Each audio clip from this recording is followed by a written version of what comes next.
பிரியமானவரே, பணம் ஒரு வீட்டை வாங்கும், ஆனால் பணத்தால் ஒரு இல்லத்தை தர முடியாது. பணம் ஒரு படுக்கையை வாங்கும், ஆனால் தூக்கத்தை வாங்க முடியாது. உணவை பணத்தால் வாங்கலாம், ஆனால் பசியை வாங்க முடியாது. மருந்தை வாங்கலாம், ஆனால் ஆரோக்கியத்தை வாங்க முடியாது. புத்தகங்களை வாங்கலாம், ஆனால் மூளையை வாங்க முடியாது. அலங்கார பொருட்களை வாங்கலாம், ஆனால் அழகை வாங்க முடியாது. ஆடம்பரங்களை வாங்கலாம், ஆனால் கலாச்சாரத்தை வாங்க முடியாது. சிரிப்பை உண்டாக்கும் கேளிக்கைகளை வாங்கலாம், ஆனால் சந்தோஷம் சமாதானத்தை வாங்க முடியாது. சிலுவையை வாங்கலாம், ஆனால் இரட்சகர் இயேசு கிறிஸ்துவை வாங்க முடியாது. சர்ச் மெம்பர்ஷிப் வாங்கலாம், ஆனால் பரலோகத்தில் ஒரு இடத்தை வாங்க முடியாது.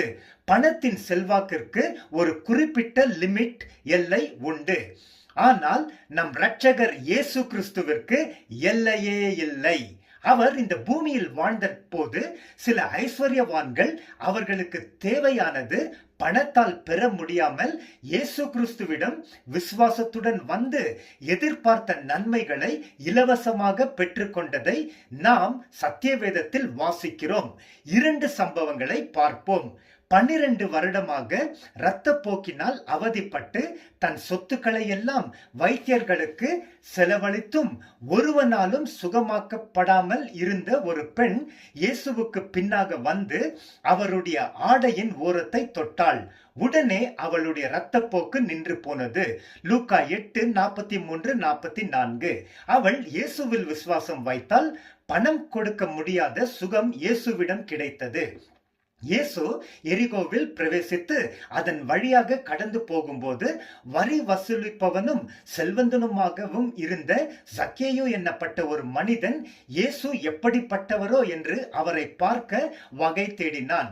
இயேசு அவனை நோக்கி, சக்கேயுவே, நீ சீக்கிரமாக இறங்கி வா, இன்றைக்கு நான் உன் வீட்டிலே தங்க வேண்டும் என்றார். சக்கேயு தன் வீட்டிலே இயேசுவை பார்த்து, ஆண்டவரே, என் சொத்துக்களில் பாதியை ஏழைகளுக்கு கொடுக்கிறேன். நான் ஒருவனிடத்தில் ஏதாவது அநியாயமாக வாங்கினது உண்டானால் 4 மடங்காக திரும்பி கொடுத்து விடுகிறேன் என்றான். இயேசு அவனை பார்த்து, இன்றைக்கு இந்த வீட்டிற்கு ரட்சிப்பு வந்தது என்றார். லூக்கா 19:1-9. சக்கேயு இயேசு கிறிஸ்துவில் ஆர்வத்தையும் வாஞ்சையையும் விசுவாசத்தையும் காட்டினான். பணத்தால் வாங்க முடியாத ரட்சிப்பை இயேசு அவன் முழு குடும்பத்திற்கு இலவசமாக வழங்கினார். ஆமென்.